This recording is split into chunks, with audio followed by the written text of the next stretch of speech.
Mudah-mudahan doa kita semuanya dijawab oleh Allah Subhanahu wa taala. Beberapa hari lagi kita akan memasuki bulan yang mulia, bulan haram, yaitu bulan Rajab.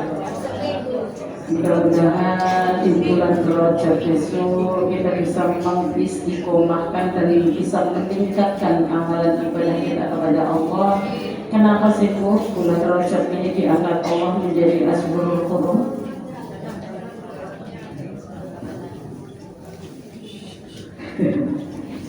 Nama-nama Ashhurul Hurum itu apa? Ini mukadimah. Ashhurul Hurum ini kenapa sih? Bulan-bulan yang dimuliakan oleh Allah. Bahasanya bulan haram. Bulan haram itu bukan kemudian haram hukum itu. Haram itu dimuliakan. Allah membuat bulan dalam satu tahun itu 12 bulan. Di 12 bulan itu ada 4 bulan yang diangkat oleh Allah menjadi bulan haram, yaitu Ashhurul Hurum. Bulan apa mawon? Rajab. Nah, kalian mau akan masuk Rajab. Nah, kenapa Rajab itu diangkat Allah menjadi Ashhurul Hurum? Karena di bulan Rajab itu ada perjalanan Rasulullah untuk menerima suatu perintah yang luar biasa, yaitu sholat. Yaitu perjalanan apa? Isra Mi'raj. Jadi itulah maka kemudian di bulan Rajab diangkat Allah menjadi Ashhurul Hurum. Maka kita di Ashhurul Hurum itu bukan berarti kemudian menghilangkan ibadah di bulan-bulan yang lain, bukan, tapi di Ashhurul Hurum itu kita tingkatkan. Terus dulu ditingkatkan. Yang kedua bulan apa?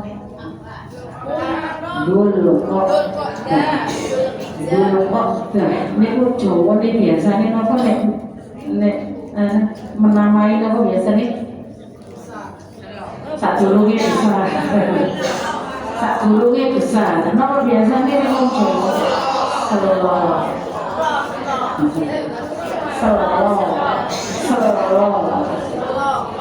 Kan itu biasanya Oso, Sawal, Selo, besar. Jawa ini kalau Jawa angel-angel teman-teman. Selo. Nek Selo itu gak ono sing wani punya padahal Masya Allah jenengan mantu bulan Selo sing buku-bukuannya lama saya kali lama saya kali dulu besar-besar mungkin kalau bulan Dzulhijjah bulan besar itu yang punya gawe buahnya. Hari Ahad biasanya undangannya 5 sajanya buku 500 satu ya, jadi tidak masalah. Itu bulan Ashhurul Hurum, bulan yang dimuliakan. Dzulqa'dah, Selo, ini kok diangkat Allah menjadi Ashhurul Hurum itu kenapa? Perjalanan haji pertama bagi orang yang menjalankan ibadah haji yang gelombang pertama kloter awal itu mesti berangkatnya bulan Dzulqa'dah, sehingga orang yang haji menjadi haji tamattu. Kalau haji tamattu berarti umrah dulu baru kemudian haji, tapi umrah itu umrah rangkaiannya haji, sehingga di situ menjadi Ashhurul Hurum. Yang ketiga bulan Dzulhijjah, karena di bulan Dzulhijjah ada Arafah, yaitu haji puncaknya. Ya, tidak ada haji kalau tidak datang ke Arafah. Yang keempat Muharram. Muharram ini tahun barunya kita. Itu wong Jawa yang ngarani yo gak wani mantu yo enggak wani mantu di bulan enggak masalah. Maka kita akan masuk pada bulan Rajab. Biasanya nanti terus ada ini itu dan lain sebagainya. Jadi biar tidak ini itu kita kasih mukadimah dulu. Maksudnya begini Bu, Siapa yang menjalankan ibadah ditingkatkan di bulan Muharram itu, di bulan Rajab itu, maka akan bernilai lebih tinggi karena 4 bulan itu menjadi Asyurul Hurum. Saya nggak tahu puasa Senin Khamis di bulan Rajab, yang nggak pernah Dawud di bulan Rajab, yang nggak pernah Ayyamul Bid di bulan Rajab. Biasanya tahajud 1 salam, sekarang ditambah 4 salam. Itu maksudnya, ya. Jadi peningkatan. Engkau ditakoni ono poso Rejab. Nah, biar tidak terjadi perbedaan pendapat itu dan kemudian menjadi ini itu tadi yang saya maksud, maka puasalah yang ada emasnya jelas, yang ketika itu di luar bulan Rajab, kadang-kadang dia, kadang-kadang tidak. Betul. Kadang-kadang puasa Senin Khamis, kadang-kadang boten. Saat ini bulan Rajab dikuasai Senin Khamis. Harapannya karena ini adalah bulan yang dimuliakan oleh Allah, maka mudah-mudahan kita juga termasuk hamba yang dimuliakan oleh Allah. Cuma gitu aja. Ya. Jadi biar enggak kamu haram bulan puasa Rajab, biar enggak gitu maksudnya, ya. Biar begitu. Mboten enggak karu apa dewi gitu. Kita enggak tahu ya. Kita enggak tahu maksudnya kalau kita puasa sehari itu oleh apa itu pokoknya kita lakukan aja, ya. Tidak ada ibadah yang sia-sia. Tidak ada ibadah yang sia-sia. Bahasa kerennya itu ya, Allah tidak pernah mengkhianati. Allah tidak pernah mengkhianati apa yang menjadi usaha kita. Jadi usaha kita poso itu usaha berarti Allah pasti akan memberikan sesuatu. Tidak akan kemudian tidak dihitung oleh Allah, ya. Tidak ada sia-sia. Allah akan memberi sesuai dengan upaya kita bersama. Ya, ya. Karena pernikahannya belum selesai, maka kita akan menyelesaikan pernikahan. Nah, ulang dari yang kemarin, mengingatkan. Soalnya biasanya mungkin itu banyak orang yang nikung karena ini bukan ibadah yang harian. Jadi kadang-kadang kemarin sudah diterangkan, hari ini lupa. Benar ya? Kemarin sudah, hari ini lupa. Mungkin itu biasanya lagi, tidak begitu diingatkan. Maaf, kemarin kita membahas apa, Bu? Mosok kita. Ya enggak, kemarin kita bahas nopo sebelum dia nopo itu.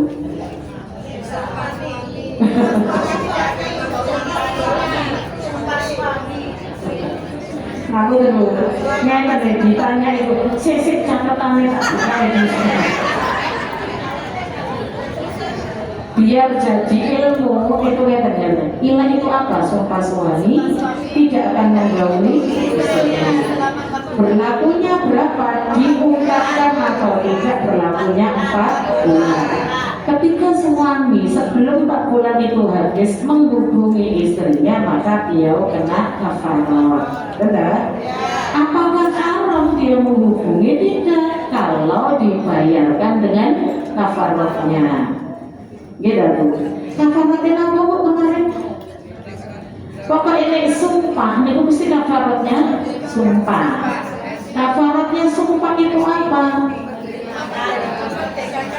Memerdekakan budak. Karena budak itu sekarang sudah tidak ada, maka persamaan hukum saja seberat itu loh Allah itu memberikan hukuman. Itulah maksudnya, gitu. Rasa ta'abudiyah kita, rasa penghambaan kita ke Allah, kalau kita sudah dikasih aturan oleh Allah memerdekakan budak. Bagaimana orang sekarang itu nggak ada budak? Seberat itu loh memberikan kafarat kepada orang yang melanggar apa yang menjadi aturan Allah. Jadi apa yang harus dibayarkan? Memerdekakan budak. Karena sudah tidak ada, maka pasti ngambil di bawahnya. Apakah pengambilan begini ini sesuai dengan keinginan kita? Bukan. Allah memberikan sesuai dengan urutan kemampuan yang sudah diberikan itu. Berarti setelah memerdekakan budak, nggak ada budak, maka bawahnya adalah membelikan baju 10 fakir miskin sesuai dengan, maaf ya, bajunya fakir miskin. Maksudnya bukan merendahkan orang. Artinya begini, kalau memberikan baju, yang membelikan baju, yang membayar kafarat itu orang kaya, tidak mau memakai baju yang seharga 100.000. Sehingga kalau diukur orang yang membelikan, berarti memberikan baju yang sesuai dengan apa yang dipakai. Padahal ini nanti akan diberikan kepada fakir miskin. Kalau sudah fakir miskin itu ternyata bajunya sutra, bajunya apalagi begitu, maka sudah nggak fakir miskin. Padahal itu bayarannya kafarat. Nanti akhirnya gak nyantuni akhirnya orang karena sudah mampu.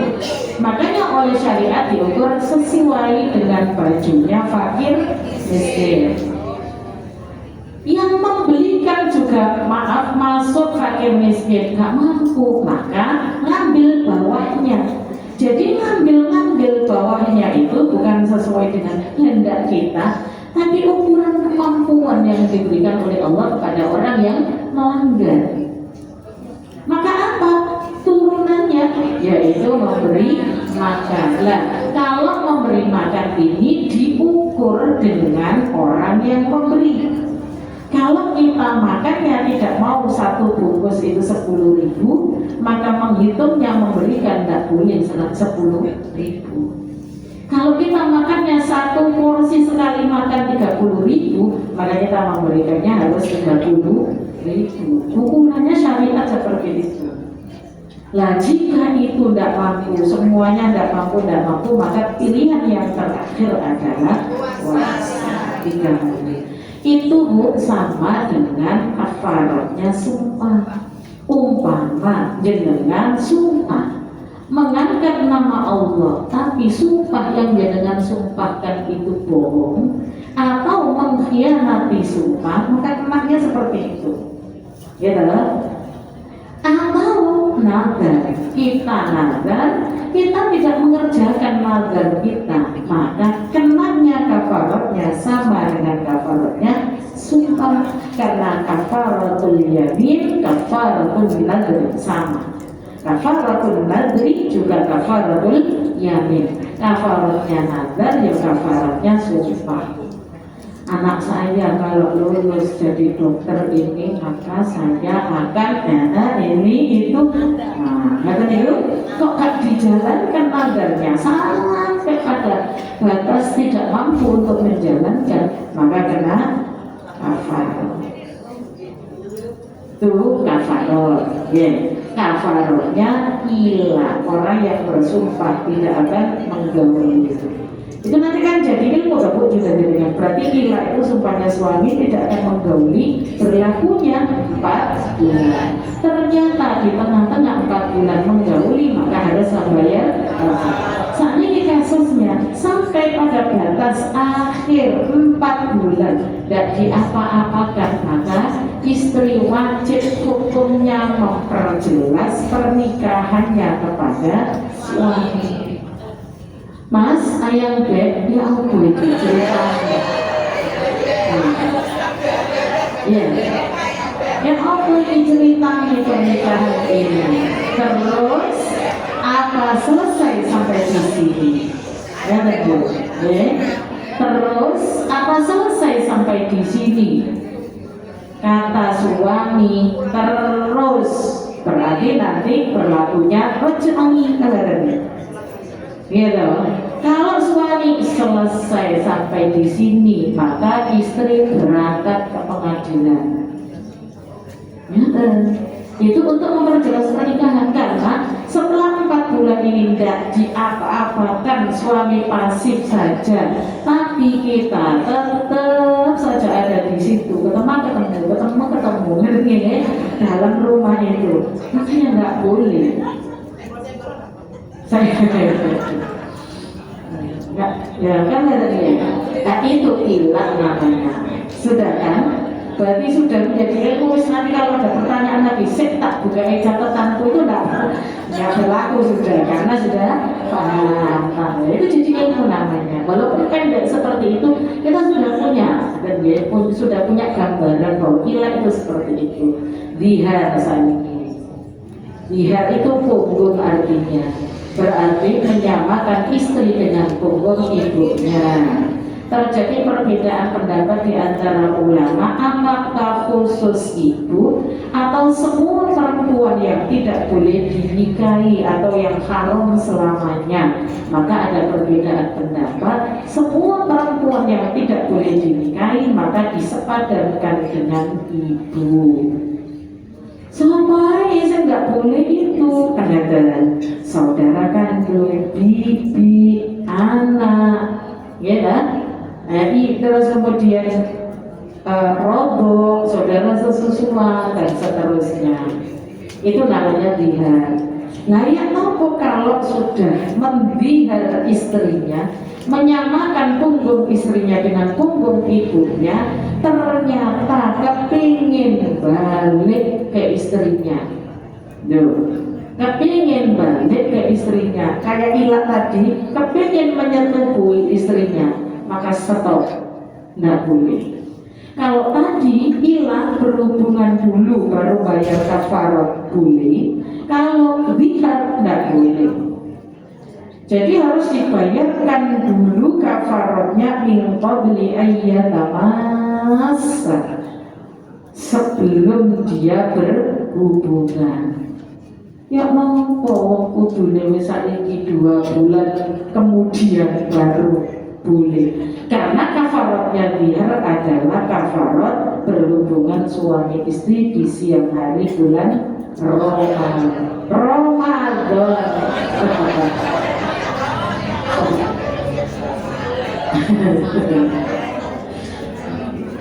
Kenapa mau keliru tidak ya?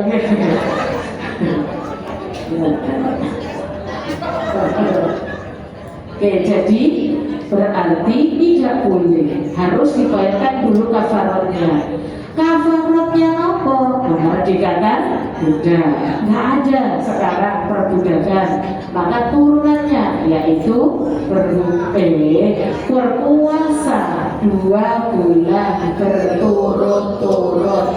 Tidak boleh berhenti selama tidak udzur syar'i.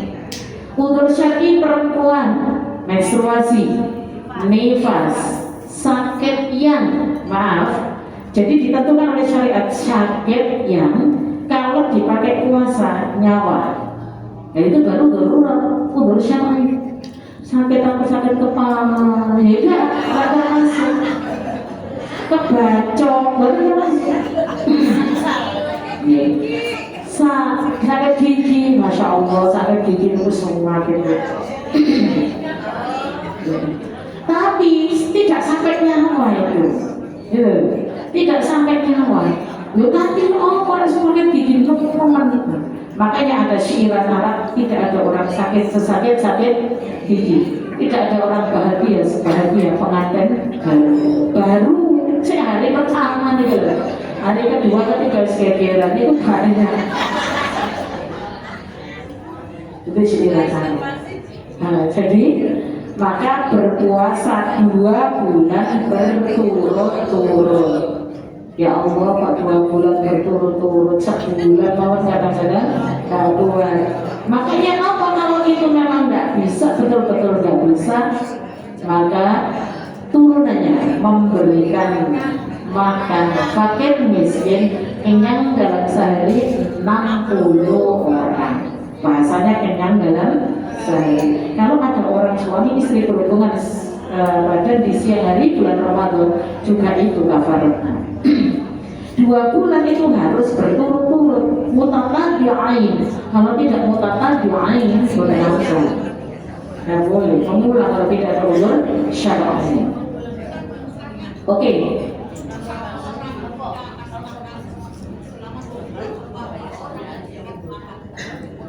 60 fakir miskin kenyang dalam sehari. Sekarang ya tadi Utamanya itu yang mana yang kita kasih, yang lebih dekat dengan kita. Kita tinggal di suatu wilayah yang lebih dekat dengan kita, fakir miskinnya itu yang kita perhatikan, gitu. Kemudian nanti keduanya kemana? Kerabat-kerabat yang kira-kira berada pada status fakir miskin. Maaf, nah ini soalnya harus diterangkan Bu. Soalnya umpamanya saya, amin Allahumma amin, punya mobil 4, umpamanya Bu, amin kan? Keluarga saya, adik saya punya mobil 1, tak bahas mobil 1 itu beliau fakir, ini tidak boleh kan gitu. Jadi fakir miskin itu ukurannya adalah ukuran yang sudah ditentukan oleh syariat. Nopo fakir itu orang yang tidak mempunyai pekerjaan tetap dan tidak mencukupi kebutuhan hidupnya. Miskin itu di atasnya sedikit, orang yang punya penghasilan tetap, punya pekerjaan tetap, tapi tidak cukup, itu miskin. Nah itu ukurannya syariat seperti itu. Jadi kita ukur syariat, bukan mengukur sesuai dengan kemampuan kita.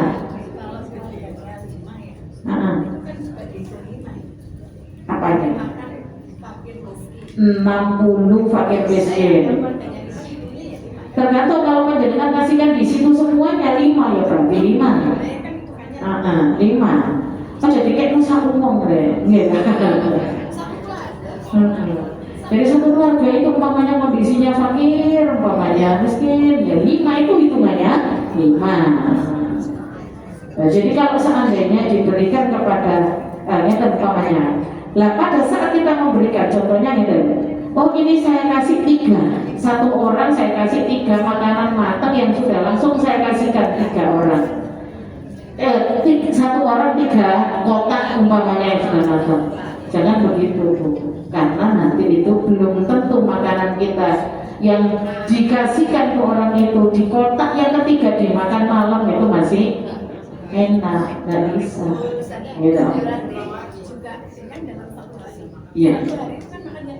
Iya.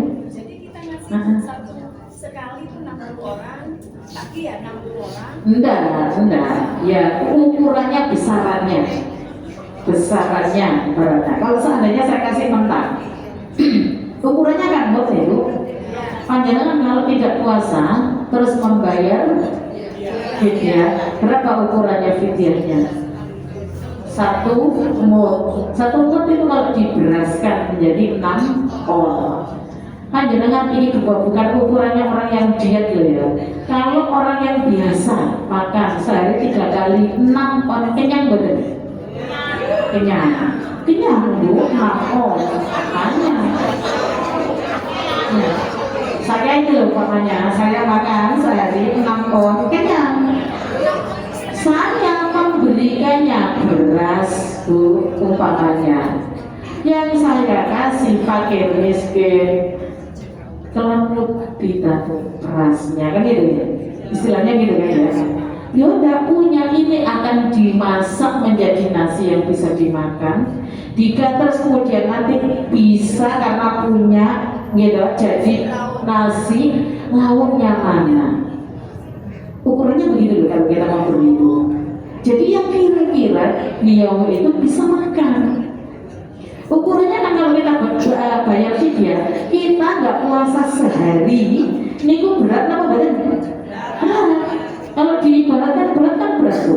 Biasanya makan sehari 3 kali terus kemudian nggak makan seharian, berat kalau nggak makan. Nah kalau kita hanya ngasih 10.000, berarti hanya 1 kali makan. Walaupun majelis ulama sampai saat ini belum, nggak tahu nanti di Ramadan yang akan datang ini merubah pembatasan itu masih 20.000 masih ada. Jadi kalau seandainya ada 1 hari itu 20.000 sudah makan loh.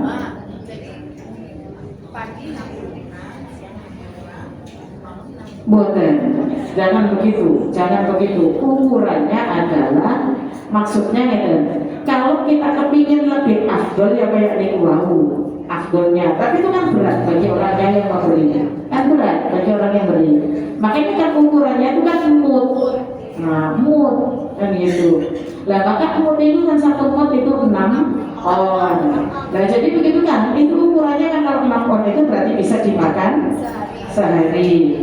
Umpama, oh kita bulatkan, kita gak puasa sebulan Ramadan, terus kemudian ngasihnya satu sak umpamanya, ya kan lebih baik. Tapi kan syariat tidak membebani seperti itu. Rinciannya sudah jelas. Rinciannya sudah jelas. Ini kalau misalkan bagi yang mampu mungkin bisa membayar.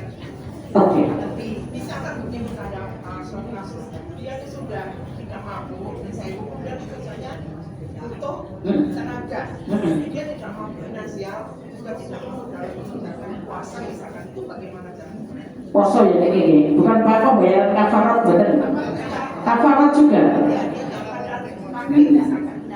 Jadi begini Bu, kasus nih, orangnya tidak mampu secara finansial, bayar tidak bisa, tenaganya tidak kuat, dibayar dengan puasa itu ya gak kuat bisa.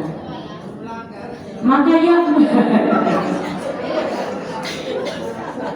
ada ceritanya Rasulullah, ada salah seorang sahabat, nanti kan padanannya ini Bu, padannya kan ini. Ada salah seorang sahabat datang kepada Rasulullah, celaka ya Rasul, celaka ya Rasul. Kenapa kok celaka? Kata Rasulullah, saya berhubungan. Wah, suami istri di siang hari bulan Ramadan.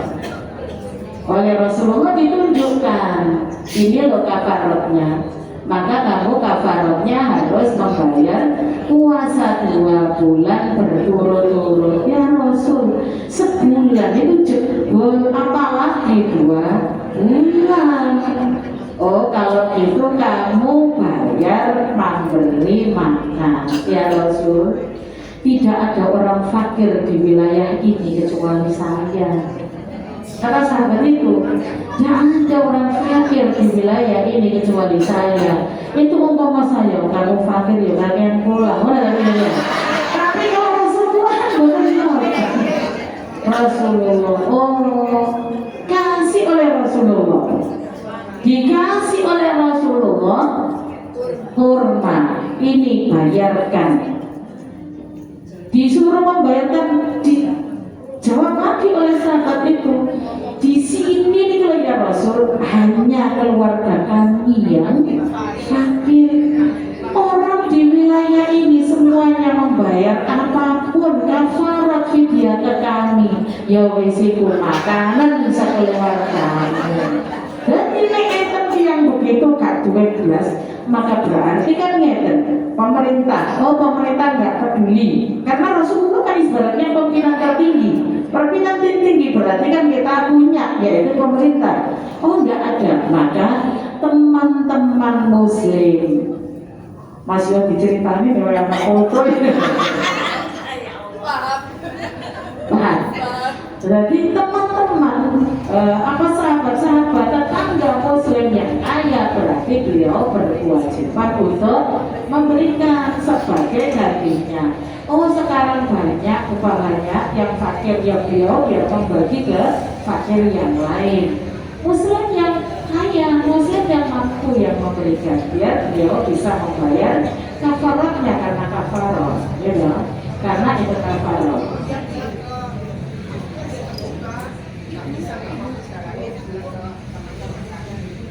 Gini, ya pokoknya kan konsultasinya kan ke orang yang maksudnya kan ustaz atau ulama kan itu konsultasinya. Lalu solusi kan yang diberikan oleh ulama kan seperti itu. Nanti beliau gak berani untuk meminta sendiri, maka kan ada perwakilan untuk memintakan. Oke, moga silakan ya. Oke, itu tadi memiliki mata atau kilak kan ya. Nah, jadi kilak itu dia. Jadi memberi makan fakir miskin kenyang, 60 fakir miskin. Diarti menapa suami menyamakan punggung istrinya dengan punggung ibunya. Saat ini umpama kasusnya istri menyamakan suami dengan bapaknya. Jumhur ulama menyatakan nggak berlaku itu karena apa? Karena istri itu tidak bisa menjatuhkan talak. Zihar itu termasuk salah satu dari talak, maka bisa suami menzihar istrinya. Sekarang kalau istri menyamakan suaminya dengan bapaknya, karena istri itu tidak bisa menjatuhkan talak, walaupun istri itu minta kalau pegatan aku, ceraikan aku, sehari 100 kali suaminya diam aja, radio rusak, ya gak masalah, ya rusak pernikahannya. Tapi begitu istri bilang pegatan aku, iya, maka jatuh.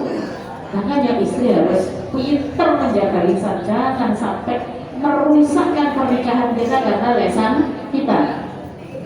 Hati-hati dijaga betul. Marah boleh, asal tidak terlalu, ya. Tapi kalimat-kalimat yang itu bisa merusak pernikahan tidak boleh ada itu di dalam pernikahan. Betul. Saat ini jumhur ulama menyatakan tidak ada, tapi Imam Hambali menyatakan itu punya terjadi perbedaan pendapat di antara ulama. Masuk juga pada zihar dan punya dua konsekuensi. Konsekuensi yang pertama, bisa membayar seperti kafaratnya suami menyamakan punggung istrinya. Yang kedua, bisa memakai kafaratnya sumpah, yaitu kafaratnya hilang. Menurut Imam Hambali tentang persamaan seorang suami kepada orang tua istri. Orang tua istri. Jadi persamaan itu dipersamakan dengan orang tuanya sendiri maksudnya. Kalau suami menyamakan istrinya, ya menyamakan dengan ibunya sendiri. Kalau istri menyamakan suami, ya disamakan dengan bapaknya sendiri, bapaknya istri. Ya loh? Itu ilah. Zihar dan ilah selesai. Sekarang sampai pada materi baru, yaitu li'an. Ibu jangan tahu li'an. Li'an itu Masya Allah luar biasa, ya. Li'an itu bahasanya ringan tapi harus betul-betul diperhatikan. Li'an. Kalau saya gambarkan ya li'an itu suami bersumpah, ya, atau suami menuduh istrinya berbuat zina. Cuma bahasanya ada. Umpama si istri itu datang-datang, ya, contohnya nih, umpamanya datang. Dari mana yang tadinya berangkatnya nggak bilang, nggak izin sama suaminya. Begitu datang suaminya marah, kamu zina, dari mana kamu pezina? Dari mana kamu pezina? Umpama, saking marahnya loh, gitu. Saking marahnya itu tadi loh hatinya suami sampai memanggil istrinya yang seperti itu. Nah itu sudah tuduhan berzina. Atau alhamdulillah ya, aku sekarang positif garis 2 ya. Bapaknya, suaminya bilang, hah? Gitu. Aku enggak pernah menggauli kamu setelah kamu menstruasi. Kok tiba-tiba sekarang hamil? Anaknya siapa itu? Berarti sudah tuduhan zina. Begitu-begitu itu sudah termasuk li'an. Makanya kenapa syariat memberikan aturan kalau keluar rumah perempuan itu harus sudah punya izin dari suami. Gak boleh perempuan itu tanpa izin, sudah sampai di tujuan di foto, tik, ya aku di sini. Ya. Walaupun itu tujuannya baik, takkan umpamanya, tapi kalau suaminya nggak ridho, nggak boleh. Karena intinya yang harus mengajari istri itu adalah suami. Yang harus memberikan ilmu agama yang baik kepada istrinya itu adalah suami. Nah, suami yang tidak memberikan, kita mencari sendiri yang dibiayai oleh suami, diikhlaskan oleh suami, diridhoi oleh suami, maka berangkat harus punya izin dan ridho itu sudah. Kalau sebaliknya Sebaliknya dia apa? Suami dari aja. Tidak masalah.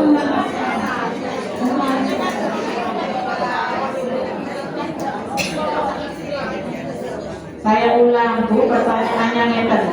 Sebaliknya Ustazah, kalau suami keluar rumah dan izin istri, apakah dosa? Tidak, cuma akhlak saja. Akhlaknya yang namanya suami keluar, ya istri harus tahu keluarnya kemana. Ketika nanti ada tetangga mencari suami kita bisa jawab, oh nggak ada Pak, kesini ke situ.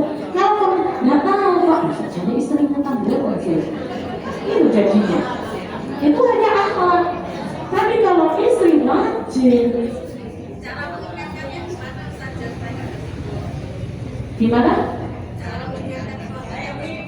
Kalau cara mengingatkan, ayah, benar nggak? Saya tak lagi kamu.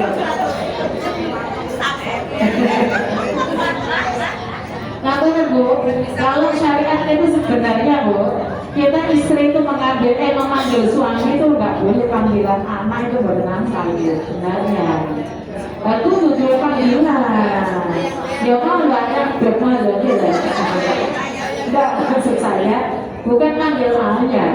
Ayah itu kan panggilan anak kan. Suami kita. Ya moko tak masa moko itu syariatnya seperti itu sebenarnya. Terus saya cakap dulu sekarang. Gimana caranya mengingatkan suami? Bil hikmah wal mau'izatil hasanah.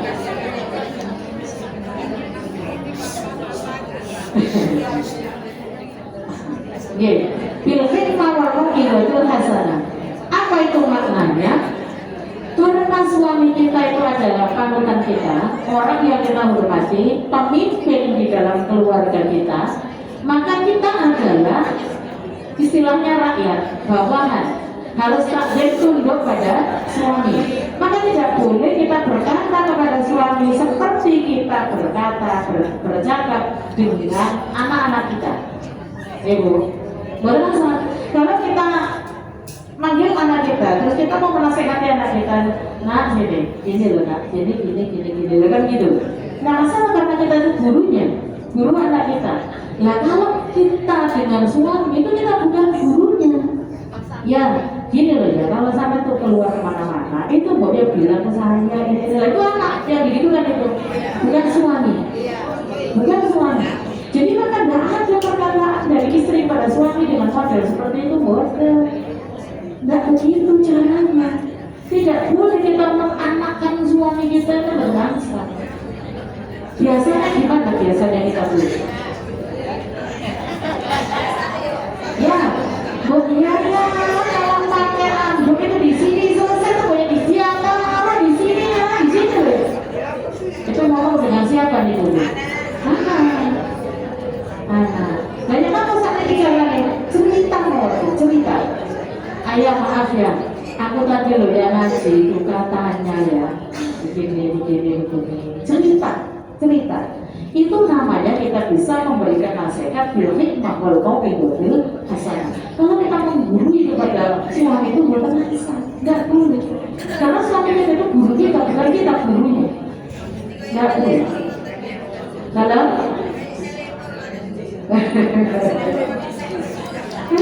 jadi justru ceritanya dulu, saya tadi coba ngaji itu nggak begini. Istri wajib pokoknya kemana-mana itu izin kepada suami. Tapi juga begitu kebalikannya ternyata akhlaknya suami juga begitu ketika keluar rumah istrinya tahu katanya begitu ya. Alasannya kenapa begitu jadi ayah ini kalau tetangga kalau tanya dia tahu kita itu keluarnya kemana suami cerita ya. Itu namanya bil hikmah wal mau'izatil hasanah. Saya mau tanya, ini kan kaitannya harus izin sama suami. Oh iya. Kaitannya seorang istri harus izin ke suami ya Ustazah ya. Terus taruhlah istrinya itu puasa Senin Kemis atau puasa-puasa sunnah lainnya, apakah juga harus izin? Kalau tidak izin saja, terus gimana hukumnya saja? Kalau lupa izin, ya kerja. Kok dijawab kalau netizen itu?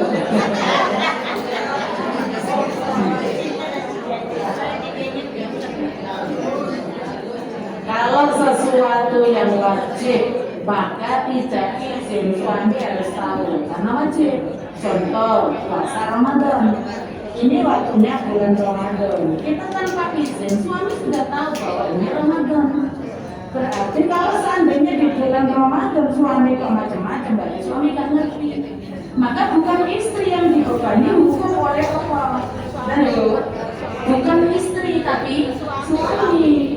Karena ini sudah tahu bahwa ini adalah bulan Ramadan, secara otomatis kalau bulan Ramadan yang namanya kita orang Islam dia berpuasa, ya kan?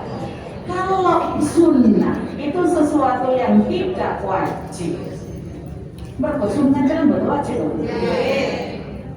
maka suami harus tahu. Suami harus tahu, nggak dengan gitu. Karena ada suatu kuat yang lebih diwajibkan oleh istri ini kepada suaminya itu daripada istri itu melakukan satu kesunahan. Ketika seorang istri itu sudah berpuasa, maka izin tadinya di tengah perjalanan siang istirahatnya suami menginginkan istrinya, kemudian istri beralasan saya puasa, suaminya tidak ridho, ya nopo, tidak akan jadi puasa itu jadinya haram. Yang kita lakukan itu jadinya haram. Kenapa? Suami gak ridho. Yang tadinya tidak ada izin, suami tidak tahu. Jadi tidak siap-siap dari pagi. Itu maksudnya. Suami sudah siap-siap dari pagi, mau minum apa, minum apa. Umpama sudah tahu dari pagi, kami minum.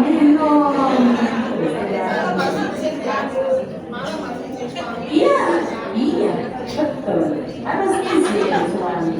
Kecuali kita tidak berdampingan dengan suami. Tidak berdampingan itu bagaimana? Kita ada di Surabaya, suami kita kerjanya di Jakarta. Berarti ya sudah, umpamanya itu harus izin borongan jadi satu. Ayah karena ayah tidak ada di samping saya, ada kepentingan apapun semuanya saya yang menghandle, maka izinkan ketika saya keluar rumah tidak ada ayah dan tidak izin ke ayah, semuanya harus saya yang menyelesaikan. Maka sudah dari sini itu kosongan. Makasih Bu. Oke. Iya. Saya tadi tanya tentang yang istri nggak boleh menghubungi ke suami ya. Terus kalau suami kita nggak tahu kan hukum misalnya tentang nafkah atau tentang yang begini, kita pergi aja. Terus tentang apa? Bisa tentang nafkah kita, terus tentang kayak apa Bu? Apa kalau kita misalnya kita diamkan tapi dia nggak ngerti, terus kalau sudah dibilangin tetap nggak ngerti. Nah, kita sebagai istri itu gimana kan nanti katanya kalau membuli dosa, sedangkan kalau kita nggak ngomong kita berdemukan lama-lama jadi penyakit juga. Jawaban nomor satu, suami kita itu manusia, bukan malaikat. Kalau kita diam, tidak akan tahu beliau. Ya gitu, gitu, nah gitu. Manusia, tidak ada manusia yang bisa membaca hatinya manusia. Betul saja. Jadi tetap harus dibahasakan ke suami, itu harus. Terus tak diamkan aja, masuk gak ngerti sendiri, gak ngerti. Gak ngerti. Apa maksud kita itu apa? Diam itu gak paham beliau. Ya sudah, kalau ada orang diam dikasih diajak ngomong suaminya, ibu ini anu tak boleh. Ya sudah, kata suami, aku tak boleh sih tadi receh. Ya, gitu kan akhirnya. Nggak paham mau manusia kalau diajak dikasih diam, dia nggak bisa. Ya tetap harus diajak ngomong. Cuma kelihatan Ibu, Masya Allah maaf. Lisan kita ini harus kita jaga betul, jangan sampai lisan kita ini kemudian pembicaraan kita ini tidak dianggap oleh siapapun. Napa apa ngoten? Karena saking banyaknya gak bermutu. Maaf. Dengan suamiku ya ngoten wis karo sedih niku apa di keranjang iki ngoten. Rata-rata orang cek gak mutu yang gak berguna terus ngomongno mawon seharian. Akhirnya suami ala wis gak ngerungokno radio. Wis itu. Makanya kata hadis Rasulullah kan gitu. Perempuan harus tak bahasakan harus, tapi nggak ada dan sholat tahajud itu wajib kan benar ya Bu? Perempuan harus mampu melaksanakan sholat tahajud. Karena di sholat tahajud itu diantaranya adalah ucapan kita ini menjadi ucapan yang kuat didengarkan oleh siapapun. Satu, nomor dua, hati itu hanya bisa ditembus dengan hati. Tidak bisa hati itu ditembus dengan lisan. Ibu, nek ngomong pun lesane tok jangan. Ngomong niku hatinya yang diikutkan. Orang niku ngomong kalau hanya lisannya saja dengan hatinya ikut, niku benten dirasakan lawan pembicara, lawan yang diajak bicara. Itu beda. Dan itu akan kuat begitu tuh kalau perempuan istiqomah sholat tahajud. Ya, istiqomah sholat tahajud. Pesan saya teman-teman dengan semuanya, orang perempuan kalau sudah bersuami, sudah punya anak tak wajib no. Gitu. Sopo saya itu kok mewajibkan? Enggak, maksud saya kita ajak bareng-bareng ayo mengistiqomahkan sholat tahajud. Karena untuk menguatkan diri kita, dihantam dengan apapun saja nanti akan Allah berikan kekuatan di sholat tahajud. Dijaga lisan kita tidak akan berbicara sesuatu yang tak didengarkan oleh orang lain. Kemudian dijaga oleh Allah betul-betul. Dan ya, makanya lisan ini ayo hati-hati ngomong dengan suami apalagi. Oh kita ngomong dengan orang lain saja loh, itu kan hati-hati kan ya. Kita ngomong dengan orang lain itu kan hati-hati, jangan sampai menyakiti hatinya orang lain. Apalagi dengan suami, maaf, orang lain yang kita ajak berbicara itu bukan beliau. Jangan kita menuju surga. Untuk membuka pintu surga kita itu bukan beliau. Hanya hanya ke penghormatan saja kepada orang lain itu. Tapi kepada suami, ketaatan dan ketakzimannya itu adalah jalan pintu surga kita. Cik nakan nenek usaha itu ngajari kok mesti ngono. Iya, karena memang Masya Allah di situ betul-betul di suami itu loh jalan kita menuju surga. Gak usah boleh umpamanya, makanya hadisnya Rasulullah. Ketika seorang perempuan itu yang dimampukan pada dirinya itu hanya puasa wajib, hanya sholat wajib, gitu, itu saja. Tapi dia taat pada suaminya, maka persilahkan masuk pintu surga lewat yang mana saja, persilahkan. Padahal itu kan masing-masing pintu surga itu. Ar-Royan, pintunya orang yang ahli puasa dan seterusnya. Tapi yang perempuan taat pada suaminya, milih, persilahkan. Milih pintu yang mana. Nah, masuk kita tidak tertarik dengan itu. Loh, tapi ini sakit dikejeduk.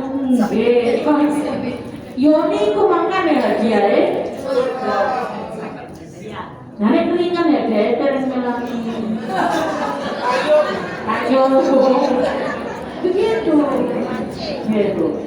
Jadi pesan saya, seorang istri harus mampu menjaga lisannya. Tidak terlalu apa-apa yang nggak ada gunanya kemudian dibicarakan ke suami. Apalagi memarahi suami. Gak boleh, tak boleh. Tapi ojo sering-sering. Sampai kemudian suaminya seperti anaknya. Itu buat apa? Sama Bu, sama suami juga harus menjaga lisannya karena beliau pemimpin. Sabtunya pemimpin itu undang-undang, gitu loh. Harusnya kan begitu. Kenapa kok suami kita itu dengan kita itu dulunya pengantin baru, misalnya kita pengantin lawas kok tambahnya ini, itu memang dulu. Gini loh ya, kita harus mampu begini Bu. Satunya ini ke suami, yang keempat balik ke kita. Apakah kita sebagai istri mendampingi ini? Ada perubahan waktu dulu pengantin baru dengan sekarang yang sudah menjadi pengantin lama. Sehingga orangnya itu yang ditemui ini terus, tapi kalau semakin cerewet akhirnya cari itu, Bu.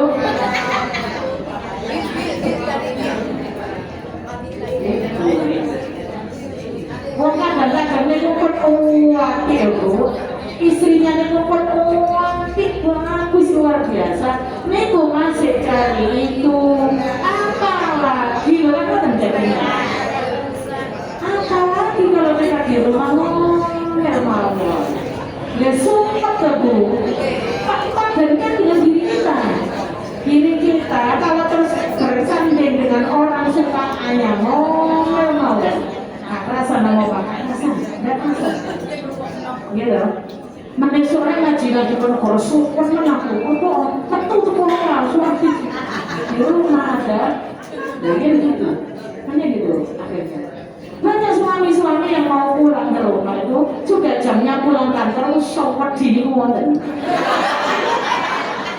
mau batin, mau ketemu lah, gitu Bu. Jadi Assalamualaikum. Waalaikumsalam warahmatullahi. Izin bertanya. Yes. Ya yang berkaitan dengan izin.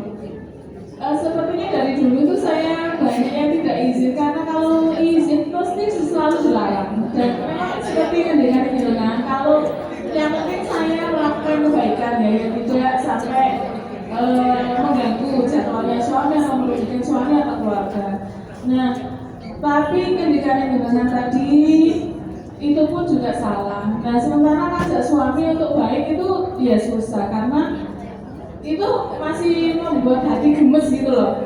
Terus jadi anak itu melihat suami ayahnya begitu, terus jadi saya ngajak dia baik, contohnya jelek itu kan kayak gimana gitu loh. Jadi itu nanti merembet ke keluarga itu gimana cara mengatasinya, mengubah suami menjadi yang lebih baik tadi, dan itu tidak dilarang.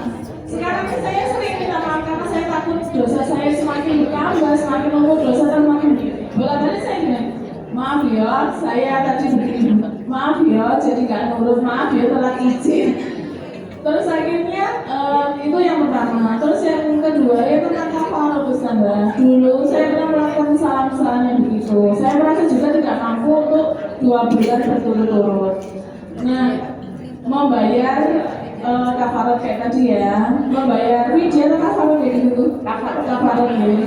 Nah, tapi ternyata setelah Dina jelaskan, ini cara saya salah. Nah itu dengan hitungan-hitungannya dulu itu saya sekarangnya lupa. Jadi gimana gitu Ustazah kalau misalnya menghitung atau itu cukup istighfar?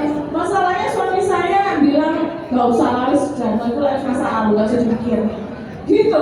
Jadi gitu loh. Jadi saya ini takut dosa, suami saya nggak pernah ada takutnya sama sekali. Jadi bertabrakan. Jadi ini sinkronnya kayak kanan ke kiri. Susah. Terima kasih Ustazah. Mohon jawaban. Sebentar. Saya tanya, saya melakukannya salah, ini ya Bapak? Melakukannya yang seperti apa? Membayarnya itu salah, salahnya gimana? Gimana? Jadi saya membayar itu untuk 1 orang nih kan. Saya asumsikan saat itu 10.000. 10.000 kayaknya kalau sekarang ini mungkin sekitar 20-15 ribuan nih kan saat itu dulu. Kemudian saya kasihnya tidak 3 kali 2 kali. Terus kemudian saya hitung langsung gitu kan 2 kali. Ya sudah saya tangkap. Sudah saya tangkap. Dikasih sembako 1 set sembako gitu, tidak beras saja, tidak nasi selalu. Ya sudah saya tangkap. Jadi begini Bu, kalau kita memakai yang 20.000 berarti 20.000 itu kali sebulan, pun maka mawon itu 20.000 kali 30 hari, umpamanya kali 30 hari. Nah sudah itu kasihkan ke fakir miskin. Mau menjadikan kasihkan satu orang itu ya boleh, kan betul. Mau karena untuk panjang kan, mau menjadikan kasihkan ke 60 orang ya boleh. Atau panjenengan kasihkan 30 orang ini untuk jatah makannya 60 orang, berarti ambilnya 30 orang 2 kali, bukan apa? Tidak masalah. Hitungannya berapa kali saya ulang dari itu gimana gitu? Oh, sudah saya dengar. Ikut yang maaf, buatan saya ngajari ambil yang mudah kan Bu. Kalau sekarang mulai dari sekarang sudah tahu ke depannya kita ambil yang terbaik kan benar. Tapi ini kan sudah dulu yang dulunya nggak tahu hukumnya. Dulu kan nggak tahu hukumnya. Orang itu kalau nggak tahu hukumnya kan tidak ada beban hukum, gitu. Berarti lo enak baru. Bukan gitu. Berarti lo enak baru kalau efek hukum. Hanya kan nanti digelondong kayak tong yang nggak ada isinya itu loh. Nah, itu digelondong gelondongnya kan berapa? Aku bilang, ya mau uang nggak ada itunya tadi. Nggak ada isinya itu kan suruh mana di sana. Lalu bilang, jadi sudah tahu. Jadi begini, karena ini waktu terjadinya itu dulu belum paham tentang hukum, maka kita ambil yang termudah. Maksud saya kan itu, yang termudah itu begini Bu. Menurut Imam Hanafi, ketika orang itu dalam 1 bulan itu di tanggal 5 umpamanya, Ramadan tanggal 5 melakukan, belum terbayarkan kafaratnya, tanggal 10 melakukan lagi. Oh jadi guyu, jadi guyu. Buat namanya orang normal itu, terus nggak paham, karena hukumnya kan belum paham gitu.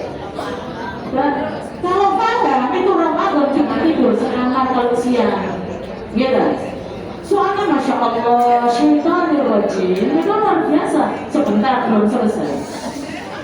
Terus tanggal 30, tanggal 29 melakukan lagi, belum terbayar yang tanggal 10, umpamanya belum terbayar kafaratnya, berarti kan 3 kali dalam 1 bulan. 3 kali tak 5 kali. 5 kali tak besarkan 5 kali. Menurut Imam Hanafi, karena pembayaran kafarat itu adalah untuk menebus satu kesalahan, dan ini terjadi kesalahan yang sama dalam beberapa kali, belum terbayarkan kafaratnya, maka satu ini sudah bisa merangkum kelimanya. Berarti ikut yang lebih ringan. Terus kalau Imam Hambali, Imam Syafi'i masing-masing satu-satu. Tapi kasusnya begini, siapa? Menurut Imam Syafi'i, siapa sing karep? Nah benar. Nek sing karep yang laki, istri hanya melayani. Menurut Imam Syafi'i, yang kena suami. Yang kena kafarat suami.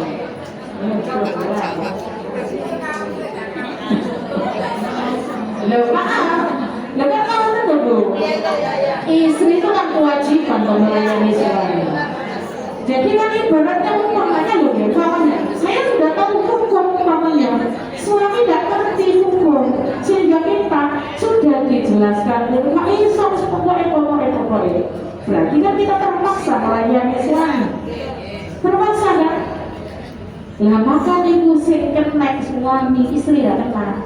Itu oleh Imam Syafi'i ngatain. Waduh, karena pede, kalau suami tidak tahu, kan jadi polemik juga. Saya di tempat kerja, di keluarga juga selalu dijuluki gaya kayak dunia gaya. Karena saya suka mencari ilmu seperti ini. Cuman semakin tahu itu semakin takut juga. Lah kakak-kakak saya termasuk suami saya bilang, terus mending gak tahu, gak kena ilmu wajib, terus gak tahu gitu. Jadi saya belajar lulus sama kakak saya juga belajar, saya Ibu, semakin tahu semakin takut. Itu namanya orang bertakwa. Iya. Peningkatan kita dari tidak tahu menjadi tahu, dari tahu itu semakin takut, itu namanya orang bertakwa. Itu caranya begitu. Lah kok ternyata keluarga itu semuanya, waduh, ngejar-ngejar ada dunia itu lewat. Itu kan menopol, alhamdulillah, amin ya Allah. Kita doakan dengan semuanya jadi keluarganya. Didoakan menjadi dunia semuanya. Biar aktif istiqomah taklim. Betul. Yes. Baik.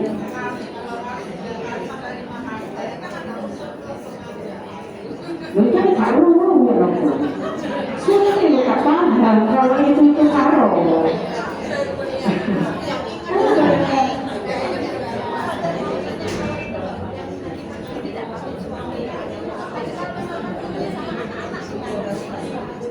Dia pakai suami video saja. Suami video.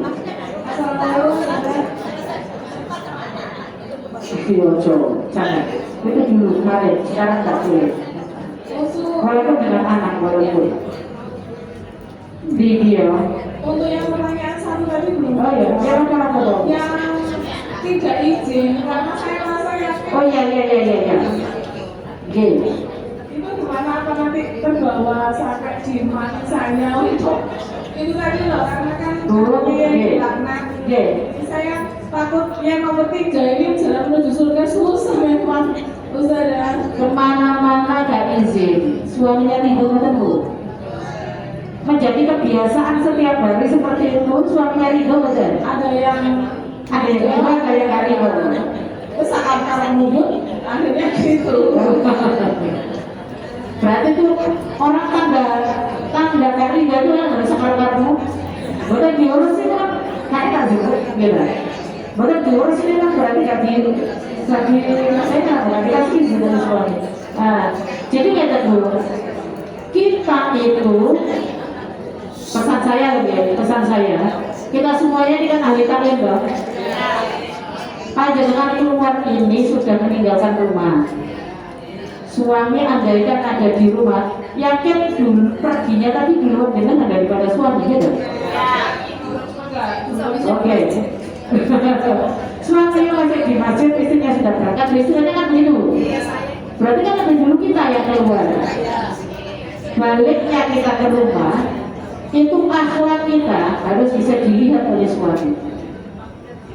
Ketika kita itu keluar rumah, meninggalkan kewajiban rumah yang itu adalah kewajiban seorang istri, meninggalkan suami yang ketika suami itu menginginkan sesuatu itu harus istri yang menyediakan, tapi istri tidak ada.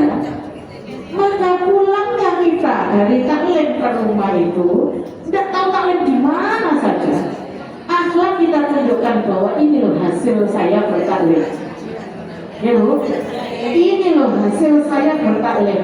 Sehingga suami itu walaupun kita keluar kemana saja, karena suami sudah tahu bahwa keluarnya kita itu bertaklim, dan suami sudah lihat hasilnya bahwa istri saya sekarang semakin lebih baik daripada yang lalu-lalu, maka dia pasti akan ikhlas mau, akan ridho saja, karena ada perubahan pada diri istri. Lah bendino semua meninggalkan rumah, tapi pulang sama saja, tidak bisa menjadi teladan bagi keluarga yang ada di rumah. Ya tidak ada gunanya begitu itu, gitu.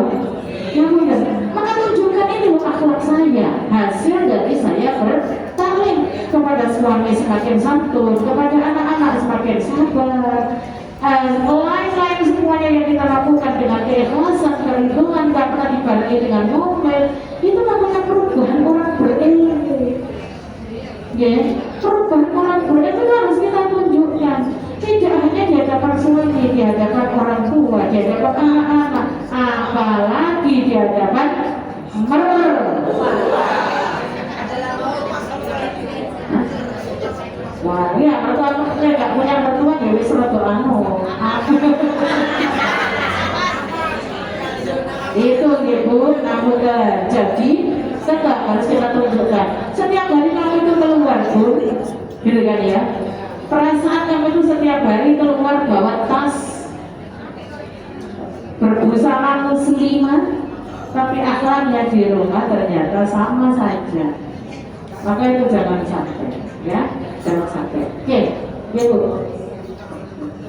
Assalamualaikum. Waalaikumsalam. Saya mengulangi lagi masalah pamit dengan suami dulu, Ustaz. Saya ini kan sering ikut kajian mulai dari Senin sampai ketemu Sabtu. Tapi suami itu mesti saya pamiti, ya Ridho. Cuma cuma saya kadang itu pasang status, itu hanya dilihat. Oh, ya wis. Nanti kan tahu. Iya. Itu kan termasuk Ridho ya. Gak tahu saya, termasuk ini. Karena saya mesti pamit. Tapi kadang itu kan dia lihat. Makanya saya kan kadang foto-foto sama teman tuh. Ayo, saya laporan ke komandan. Itu sama apa itu ayam baik. Terima kasih, Bu Ustaz. Terima kasih. Nah, karena ini tadi beberapa status ya, jadi saya ya akhirnya ya dari Bu Kapusel. Status itu saat ini zaman ini lah, zaman kekinian, status itu sudah menjadi biasa, kan ya Bu? Ngapunten, pasang status sudah apa, tapi yang baik-baik, gitu, ya yang baik-baik. Contoh umpamanya kita saya termasuk gak baik itu diantaranya dong. Diantaranya kita makan bersama, difoto makanannya, direview dan lain-lain, dipasang di status. Dibuka banyak orang, masya Allah, enak. Saudara saya nggak sepi, rombongan kok ini. Saudara nggak sepi itu maksud saya. Oh kata sejak aku yang mana dan lain sebagainya. Jadi maaf, ya. Status boleh, tapi harus terjaga status itu, memberikan motivasi, terus kemudian sesuatu kebaikan dan lain sebagainya yang orang itu kemudian kalau melihat itu tertarik untuk melakukan kebaikan itu, ya itu boleh. Ya. Saya itu sampai sekarang itu maaf, membangunkan biasanya kan ada membangunkan di WA grup apa tahajud dan nggak berani. Khawatirnya saya itu nggak bisa jaga hati. Terus kemudian itu menjadi dan lain-lain, atau ada orang yang kemudian bersuudzon dikarenakan saya memasang itu tadi, itu yang betul. Maka kemudian yang kedua, apalagi ibadah bentuknya ibadah, ibu ya. Kemudian saya tak cerita nih seperti ini. Apalagi yang bentuknya ibadah, ya. Ibadah umroh, ibadah haji, setiap ini itu apa? Itu tidak masalah nih sebenarnya. Selama panjenengan bisa menjaga, selama panjenengan bisa menjaga hati. Kalau prinsip itu harus begini, ibadah saya adalah rahasia saya dengan Allah. Ibadah saya itu adalah rahasia saya dengan Allah. Hanya saya dan Allah yang tahu. Jadi maksudnya pasang yang baik-baik aja, yang menjadi orang lain itu tertarik untuk mengikuti kebaikan itu. Nah itu aja ya. Jangan yang sifatnya hura-hura ini itu, apalagi terus kemudian maaf, nyanyi-nyanyi, coba-coba maaf gitu ya. Hanya sekedar saling mengingatkan. Jadi betul-betul harus kita pilah-pilah yang mana yang sekiranya boleh dilihat orang lain, yang mana sekiranya yang tidak boleh dilihat orang lain ya. Assalamualaikum. Waalaikumsalam. Saya mau tanya tentang izin. Apakah izin itu ke suami itu setiap kita misalnya ada beberapa langkah kemana? Seperti misalnya seorang karyawati berangkatnya dari rumah kan izin ke kantor. Nah terus dari kantor ini ada acara kemana? Apakah itu harus izin semuanya? Ustazah. Kalau Bu, suami sudah tahu kalau umpamanya istrinya itu pekerja, artinya berangkat kantor pun sudah tahu aktivitasnya kantor. kita sendiri yang harus menjaga. Maksud saya ya kan, kalau aktivitas keluar kita itu karena pekerjaan kantor, maka itu ya urusannya pekerjaan.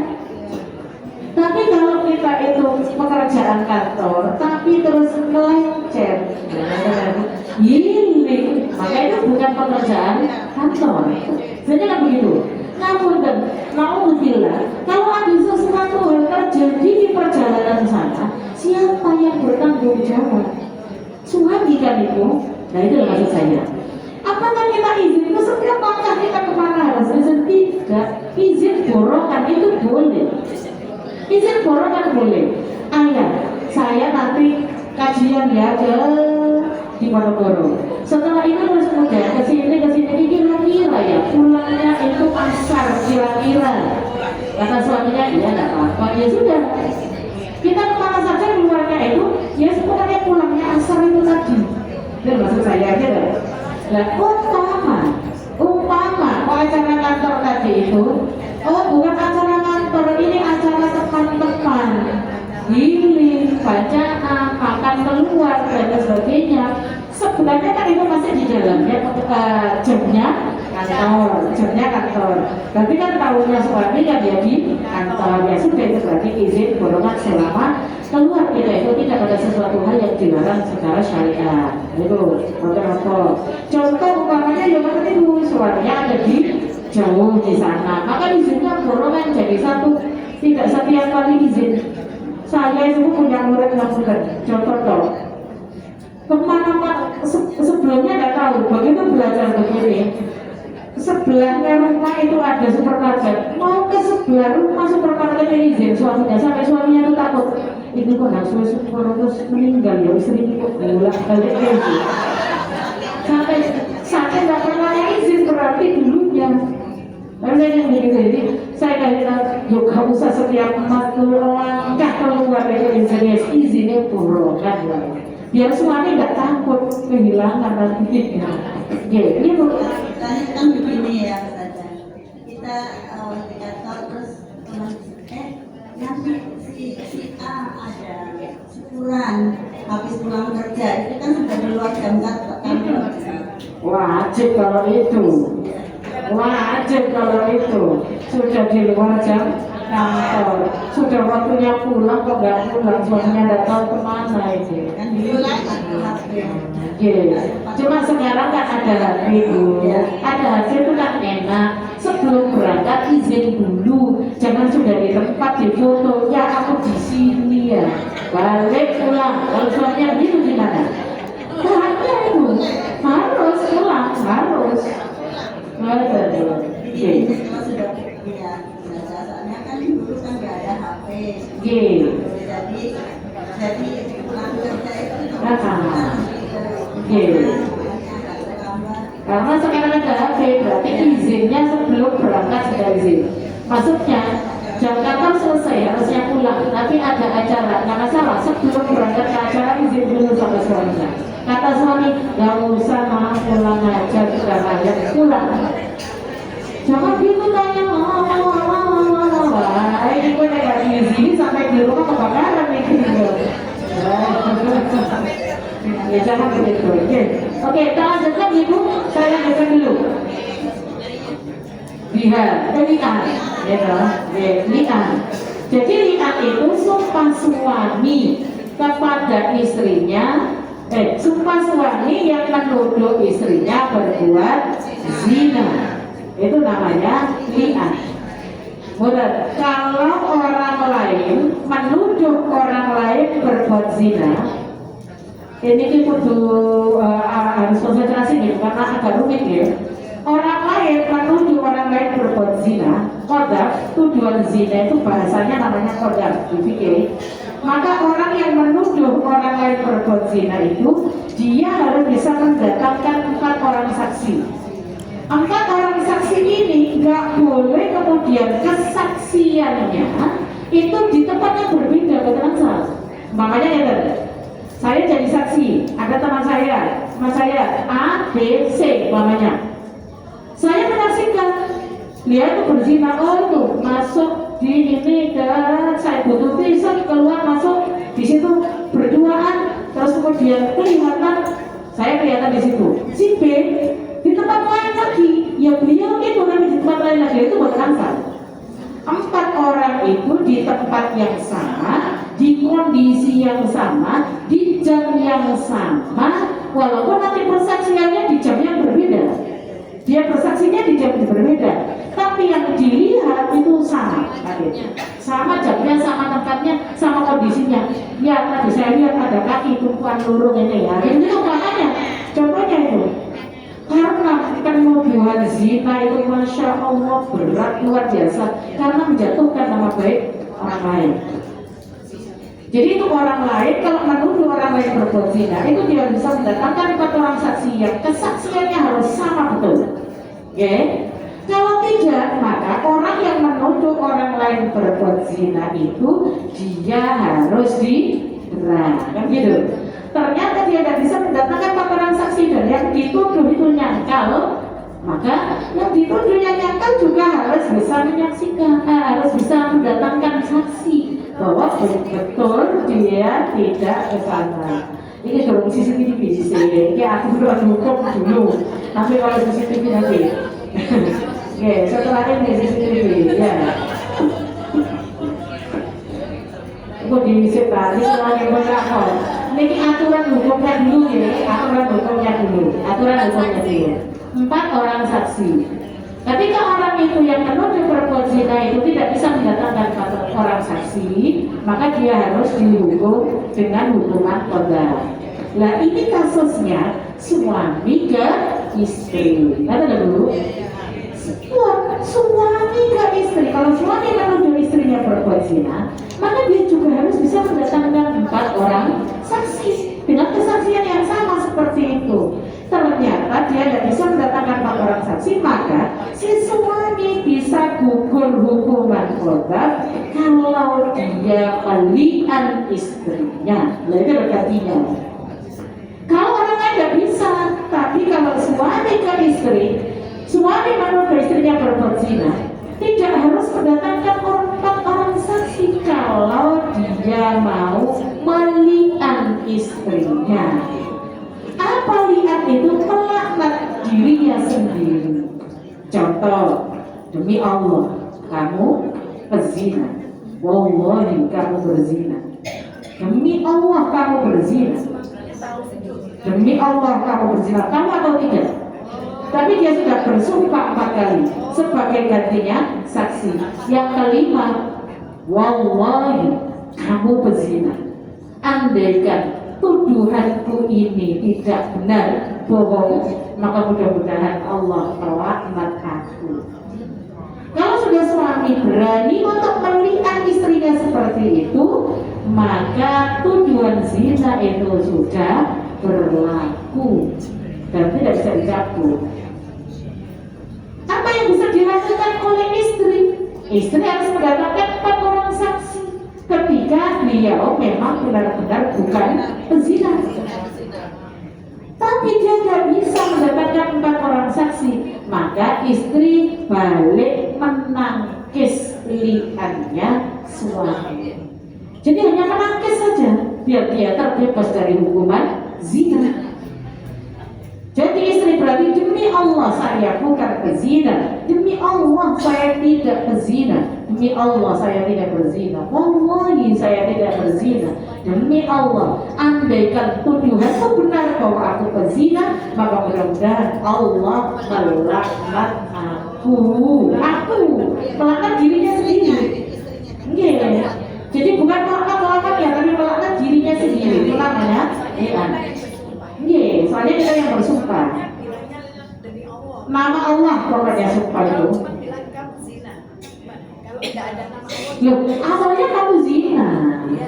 Awalnya kamu zina, nggak bisa mendatangkan 4 orang saksi, maka dia harus bersumpah 4 kali. Oke. Iya, itu sumpah. Penangkis. Tahu berlaku, saya kata loh. Ini lanjutannya, gitu. Ini bentuknya lihat itu seperti itu. Lihat itu seperti itu yang dimaksud. Jadi jangan biar punya gambaran. Oh, posisi lihat itu suami menuduh kalau istrinya berbuat zina. Apakah begitu saja? Betul. Ini yang dimaksud li'an itu. Kalau suami malu dari istrinya berbuat zina, dia tidak bisa mendatangkan 4 orang saksi, maka dia harus bersumpah 4 kali dan yang kelima li'an dirinya sendiri. Istri betul-betul bukan pezina, maka beliau hanya bisa menangkis sumpahnya suami dengan dia bersumpah 4 kali dan yang 5 li'an dirinya sendiri. Itu namanya li'an. Apa efek hukum dari li'an? Baru nanti ke situ pertanyaan itu, gitu. Nah, itu namanya li'an. Tapi kan punya gambaran dulu. Gila itu apa? Gila itu apa? Li'an itu apa? Punya gambaran. Ngoten niku juga li'an itu namanya bentuk-bentuk dari talak juga. Umpama kalau seorang suami sampai kamu selingkuh, laki-laki mana ya kamu zinai, umpamanya itu sudah seorang suami menuduh istrinya berbuat zina. Maaf, kalau ada anak, maka risikonya anak tidak akan diakui oleh suaminya. Loh, saat ini ada tes DNA, walaupun di tes DNA karena suami sudah menuduh istrinya berbuat zina, itu sudah suatu tuduhan yang luar biasa, tidak akan mau mengakui anaknya walaupun tes DNA-nya sama. Walaupun tes DNA-nya sama. Oke, Masya Allah, li'an itu kayak begitu nih, luar biasanya li'an. Maka akibat dari li'an, dasar hukumnya li'an itu hukumnya surat An-Nur ayat 67. Tak bacakan dulu. Walladzina yarmuna azwajahum wa lam yakul lahum syuhada'u illa anfusuhum fashahadatu ahadihim arba'u syahadatin billah innahu laminas shadiqin. Kata akhirnya wal khamisatu anna la'natullah, yang kelima adalah laknat dirinya sendiri dengan membawa nama Allah. Ingkana minal kadhibin. Istri akan terbebas dari hukuman zina dan tuduhan dari suami itu memang tidak benar, maka istri hanya bisa menangkis li'annya suami, yaitu di surat An-Nur ayat 8 sampai 9. Wa yadra'u 'anha al-'adaba an tashhada, dan seterusnya sampai wal khamisata anna ghadabullah. Jadi itu dasar hukumnya jelas di Al-Quran ada. Jadi li'an itu pernah terjadi dan ada karena adanya sumber hukum, yaitu ada ayat Al-Quran turun itu karena adanya suatu peristiwa terlebih dahulu.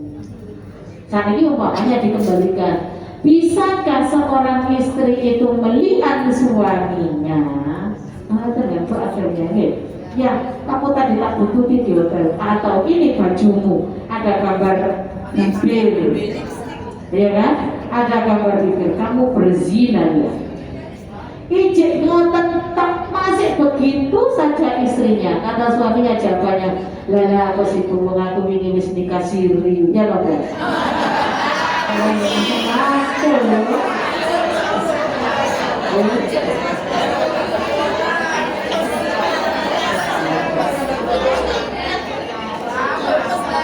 Permasalahan yang muncul karena si istri tidak boleh bersuami lebih dari satu, suami boleh beristri lebih dari satu. Dan ini akhirnya orang mau akan menuduh, nanti kesulitan mencari jalan. Nanti soalnya kalau dijawab itu sakitnya itu di sini.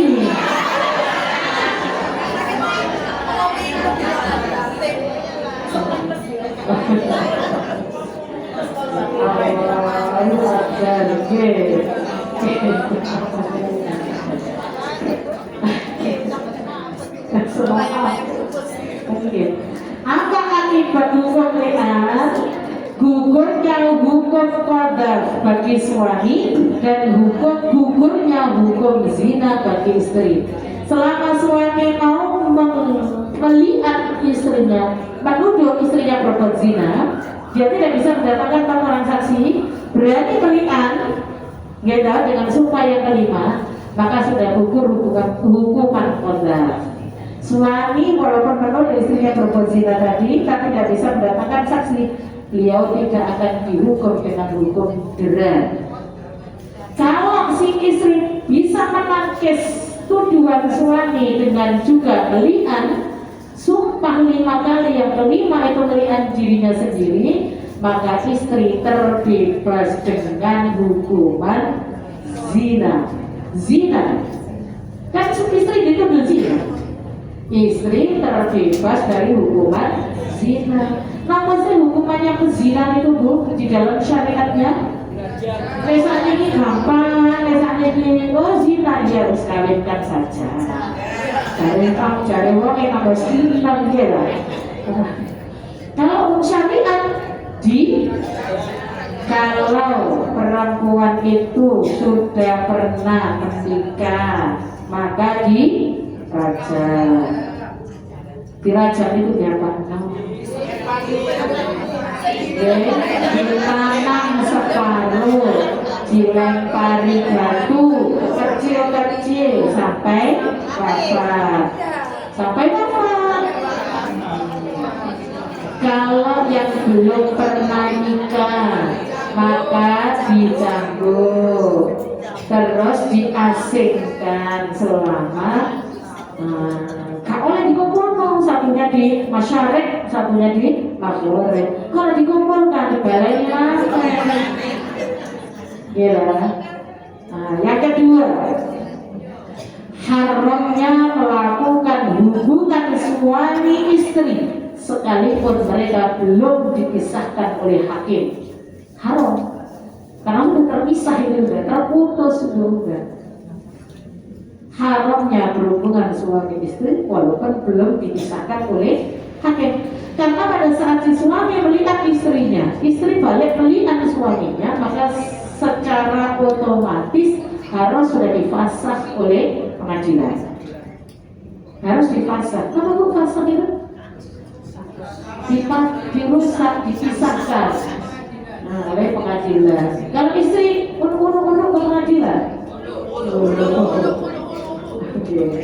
Yang ketiga, hubungan suami istri mereka wajib diputuskan.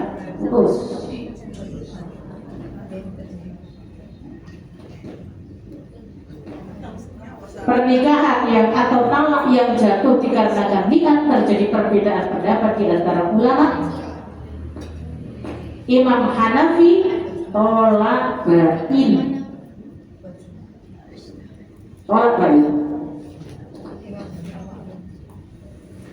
Jumhur ulama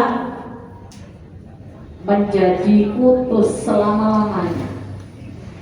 Jangan kertas bain kubro. Ingat, nek bain sugro ya apa? Bain sugro. Talak terpintar utama 3. 1 rajai, 2 sih sebenarnya, 2 bain. Nah bain ini yang ada 2, bain sugro, bain kubro. Nek bain sugro yang apa? Terus baliknya kembali terus. Jadi kalau tolak bain sugro, si suami boleh balik ke istrinya dengan perkawinan baru. Ya dengan orang tadi tapi nikah lagi, Bu. Yang kemarin sudah rusak. Nek kubro diselingkuhi oleh laki-laki.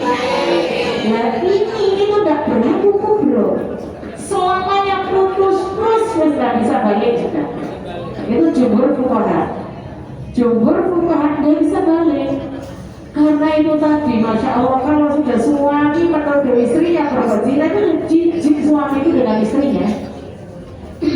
Nah istri itu kan dengan gampang untuk memaafkan, betul. Sakit hati pun, terus ada 10 juta blok, itu ya sembuh. Gila. Kalau laki-laki bukan, sudah sekali di padang istri itu walaupun dikhianati berkali-kali ya semangat berai. Suami dikhianati sekali kalau sudah sudah. Nah maka oleh syariat agar pernikahan ini tidak kemudian berlarut-larut dalam ketidakikhlasan sehingga nanti tidak bisa menjalankan hak dan kewajiban di antara masing-masing, maka efek itu jumhur fuqaha menyatakan sudah putus selama-lamanya. Nggak pakai diselingi laki-laki lain, bukan usah. Itu tidak bisa. Biarpun tidak bisa. Hanya menurut Imam Hanafi yang berlakunya adalah berarti setelah melaksanakan iddah terus nanti balik lagi dengan pernikahan baru. Itu Imam Hanafi. Karena syariat sudah, kalau di jumhur fuqaha syariat memberikan bukan istilahnya hati-hati, jangan sampai nanti kemudian kalau sudah diikat dengan adanya pernikahan lagi terus berikutnya terjadi sesuatu yang tidak bisa masing-masing melakukan hak dan kewajiban. Itu yang diantisipasi oleh syariat. Itu namanya li'an. Jadi akibat dari li'an suami maka timbul beberapa hukum. Dia tidak disiksa, tidak dipukul. Pukulan apa? Qadhaf. Kalau suami menemukan istrinya berbuat zina, tadi beliau sudah berani li'an tadi itu, maka dia tidak akan dihukum dengan hukuman qadhaf. Qadhaf itu apa sih? Menuduh orang lain berbuat zina. Yang mana?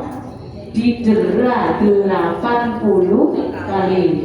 Oh, beli satu lidi, dihitung 80, diikat, dipukulkan tek sekali, buat tenang sal. Nggak boleh, harus tuh 1, 2, 3 sampai 80. Oke.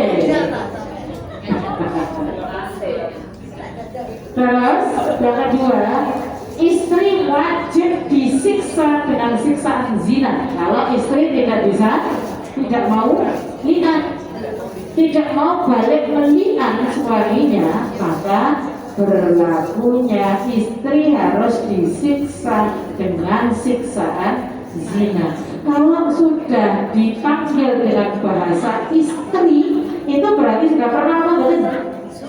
Sudah. Nah, benar.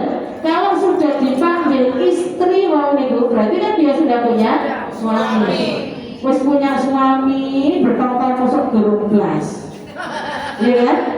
Berarti kan sudah. Dan nanti hukumannya maka akan dirajam. Yang ketiga, suami istri bercerai selama-lamanya, sudah tidak akan bisa balik. Kalau ada anak, maka anak itu tidak bisa dinasabkan kepada, tidak akan bisa diakui oleh bapaknya. Kalau hamil, jika ada anak, berarti kok berarti hamil. Kan tujuan kita kalau bisa jadi kan kalau apa? Ayah alhamdulillah ya garis 2 yang merah-merah, itu loh.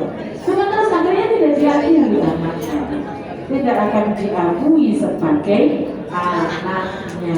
Ini walaupun dipaksa kaya apa, tes DNA-nya jelas bahwa itu juga darahnya sama dengan darah ayahnya, rambutnya podo dengan ayahnya. Tapi kalau sudah tidak mau ya sudah nggak bisa.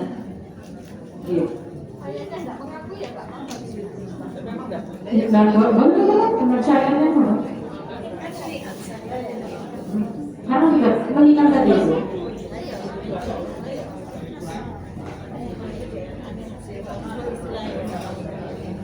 Yeah. Itu li'an. Berarti di pernikahan ini kalau rujuk sudah ya? Rujuk sudah ya? Rujuk. Si paling menitrio, si paling sudah.